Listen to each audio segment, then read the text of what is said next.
Olá, seja muito bem-vindo a mais um episódio do Bel de Estude Comigo. Eu sou Eduardo e aqui seguimos aprendendo juntos, de forma profunda, mas também simples. Nessa série, estamos estudando o Evangelho de João, versículo por versículo.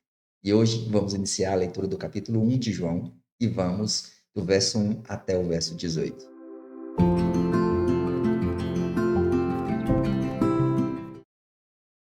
Vamos ler esses três primeiros versos que eles meio que se complementam. No princípio era o Verbo, e o Verbo estava com Deus, e o Verbo era Deus. 2. Ele estava no princípio com Deus. 3. Todas as coisas foram feitas por ele, e sem ele nada do que foi feito se fez. Aqui, João nos remete imediatamente a Gênesis 1:1. No princípio criou Deus os céus e a terra. João está nos dizendo que Jesus já existia desde o princípio. Mais do que isso, ele é Deus. Ele não surgiu no Novo Testamento. Ele sempre existiu. Jesus participou ativamente da criação. Tudo foi criado por ele. Nada do que existe foi feito sem Jesus. Resumindo esses três primeiros versículos, João nos diz: Jesus existia desde o princípio. Ele estava com Deus. Ele era Deus. Ele participou de toda a criação. Aqui onde fala ele estava com Deus e ele era Deus, nos leva a pensar na relação entre Deus Pai e Deus Filho. Mas não vamos ver isso agora, vamos deixar isso mais para frente. Agora vamos nos aprofundar na palavra verbo. Verbo aqui não é como usamos na língua portuguesa, ou seja, uma classe gramatical que expressa ação, estado ou fenômeno da natureza. No grego, a palavra usada por João foi logos. Logos, no grego, significa várias coisas, como a lógica do universo, o princípio racional por trás de tudo. Heráclito, um filósofo grego de 500 anos antes de Cristo, falava de um princípio racional que governa o universo. Tempos depois, os gregos chamaram esse princípio de logos. Depois de Heráclito, outros filósofos como Platão, Aristóteles também usaram o termo logos, mas sempre como algo abstrato e pessoal. Já os judeus usavam logos como a palavra criadora de Deus, ou seja, era por meio da palavra que Deus criava, revelava, julgava, se manifestava. Um exemplo poderia ser em Gênesis: e disse Deus, haja luz.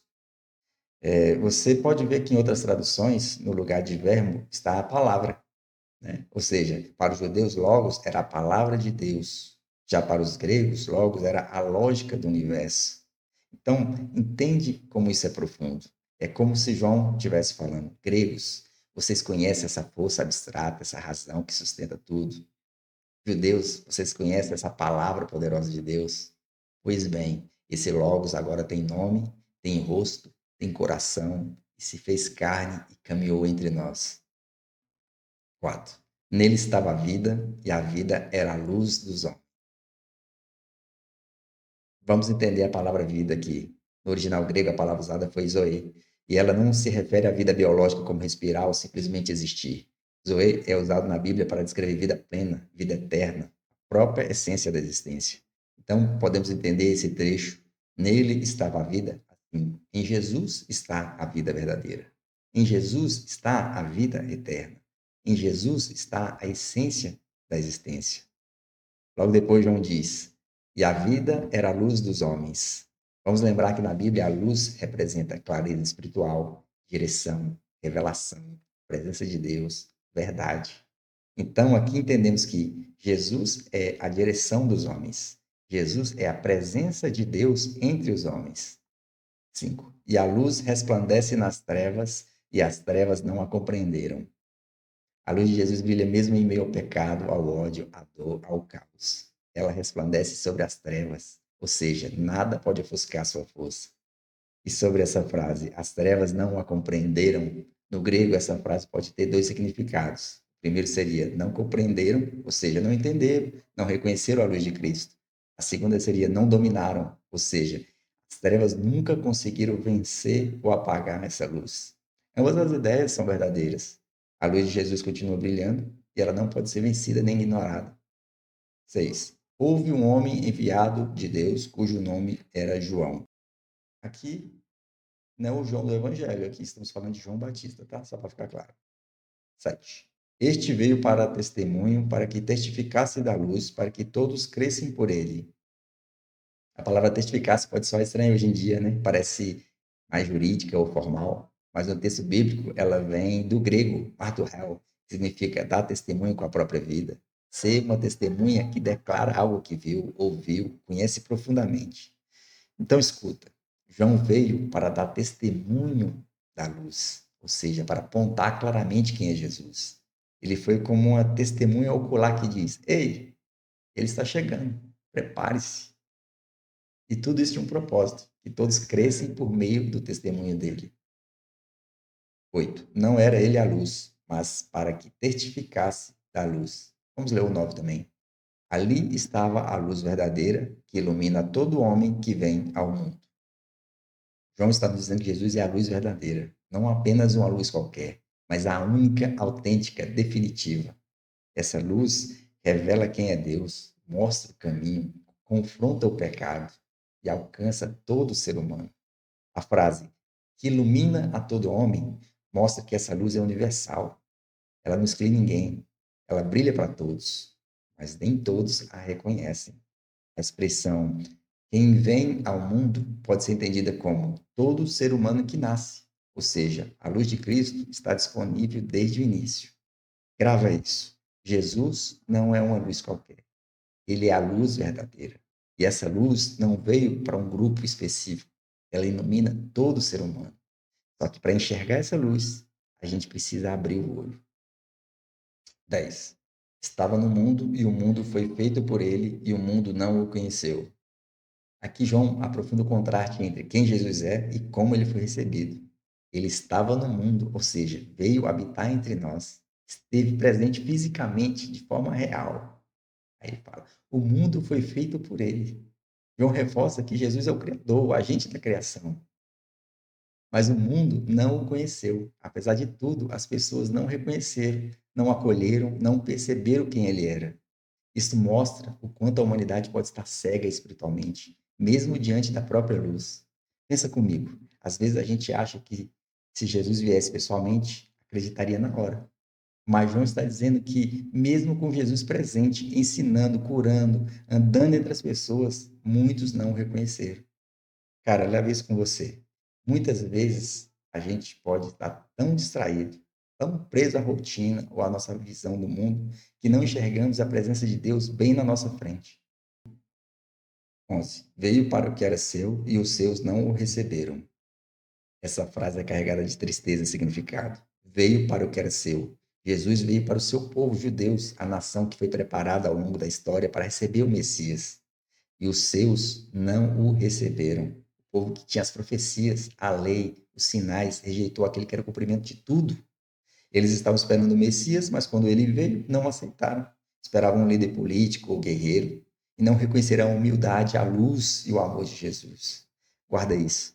É possível estar perto das coisas de Deus, mas longe de Deus. Conhecer a Bíblia, frequentar a igreja, fazer orações bonitas, nada disso garante que vamos reconhecer Jesus. O que faz a diferença é nosso coração aberto e sensível à voz de Jesus.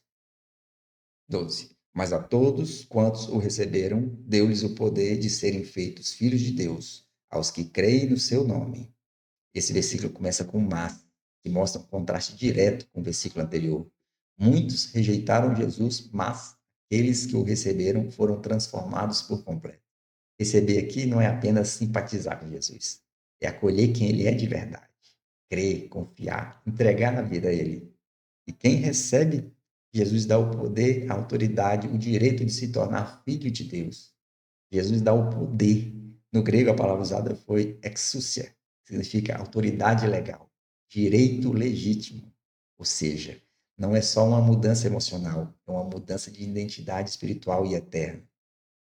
Olha que profundo. Você não precisa mais viver como um órfão espiritual. Quando você crê, recebe Jesus, você é adotado por Deus. Você passa a ser filho, herdeiro, parte da família dele. Não sei se você percebeu a virada de mesa.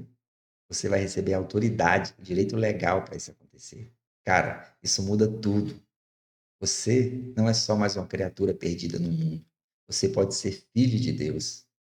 13. Os quais não nasceram do sangue, nem da vontade da carne, nem da vontade do homem, mas de Deus. Aqui João está explicando como alguém pode se tornar filho de Deus. Ele diz, não é algo físico ou natural, como nascer de uma família ou querer ser muito espiritual. Quando ele fala não nasceram do sangue, ele nos diz que não depende da descendência biológica, como ser judeu. Quando ele fala nem da vontade da carne, ele nos diz que não vem de um impulso humano ou de um desejo emocional. Quando ele fala nem da vontade do homem, ele nos diz que não é algo que outras pessoas podem decidir por você. Quando ele fala mas de Deus, é um novo nascimento, um milagre, uma transformação feita pelo próprio Deus. Anote isso aqui. Você não vira filho de Deus só porque nasceu em uma família cristã, ou porque quer muito, ou porque alguém quis por você. Isso não é uma decisão humana, é algo que Deus faz dentro de você. É um novo nascimento. É quando você crê em Jesus e Deus te gera espiritualmente. 14.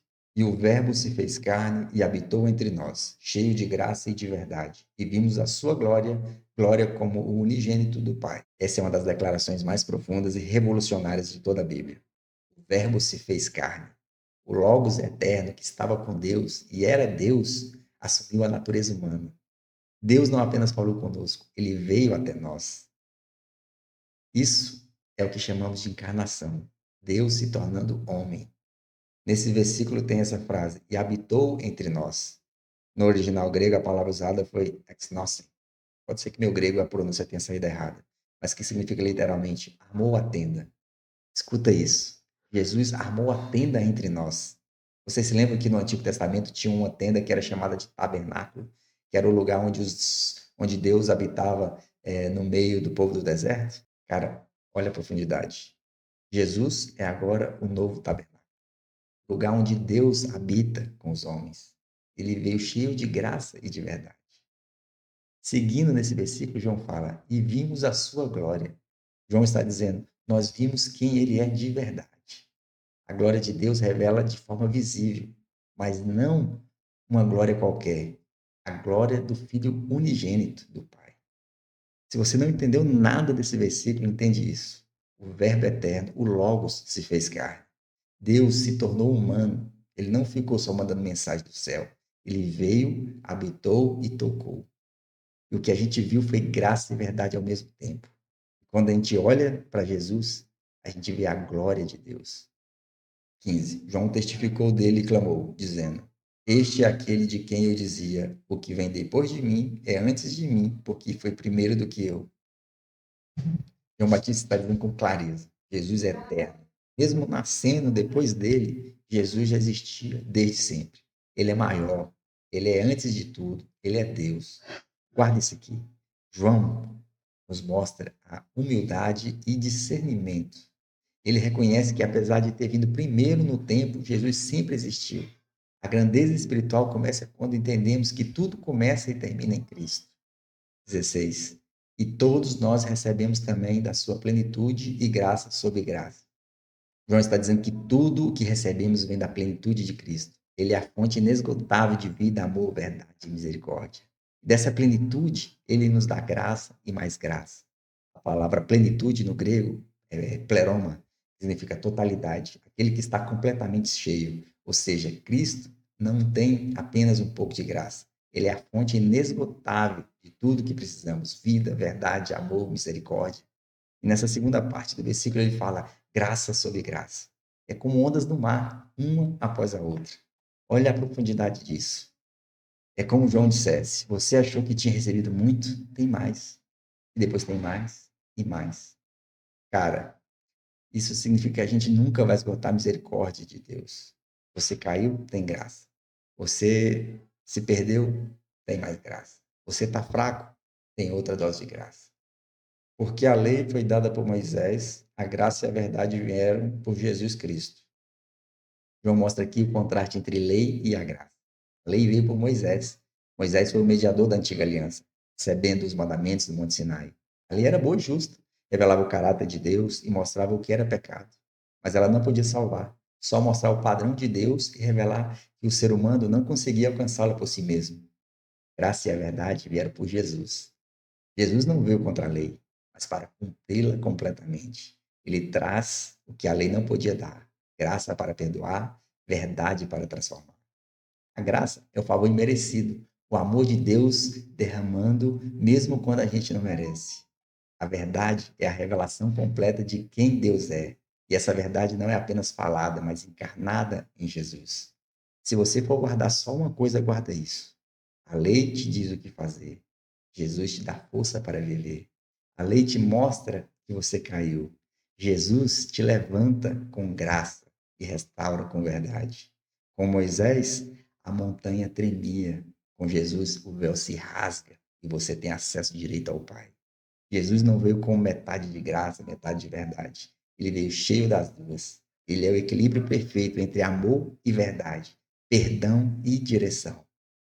18. Ninguém jamais viu a Deus. O Deus unigênito que está no seio do Pai é quem o revelou. Vamos dividir esse versículo em partes. A primeira parte: ninguém jamais viu a Deus. Isso se refere ao fato de que Deus é espírito invisível aos olhos humanos. No Antigo Testamento, algumas pessoas viram a manifestação de Deus, como Moisés vendo Assaz, ou Isaías no templo, mas ninguém viu Deus em sua totalidade, essência, glória plena. Na segunda parte fala o Deus unigênito. Em algumas versões aparece o Filho unigênito, mas também pode ser traduzida como o Deus único gerado. Ou seja, Jesus é Deus, mas também é o Filho, gerado, não criado. Na terceira parte fala assim: ele está no seio do Pai. Essa expressão indica a intimidade perfeita, comunhão eterna entre Deus Pai e Deus Filho. Na quarta parte, quem o revelou? A palavra no original grego é exegese, de onde vem a palavra exegese, que significa tornar conhecido, explicar completamente, revelar algo que estava oculto. Ou seja, Jesus é a exegese viva de Deus. Ele revela quem Deus é com perfeição, porque ele é Deus, está com o Pai desde sempre. Pensa nisso agora. Muita gente tem ideias distorcidas de Deus, acha que ele é distante, bravo, é inacessível. Mas Jesus vem e revela o coração verdadeiro do Pai. Se você quer saber como Deus pensa, ama, age, olhe para Jesus. Jesus é o re... Jesus é o rosto visível do Deus invisível. Guarda isso. Esse versículo fecha com chave de ouro essa introdução. João está dizendo que ninguém nunca viu Deus plenamente, mas quem olha para Jesus vê Deus de verdade. Ele não veio só falar sobre Deus, ele veio mostrar Deus. E se tudo fez sentido para você, assista o próximo vídeo.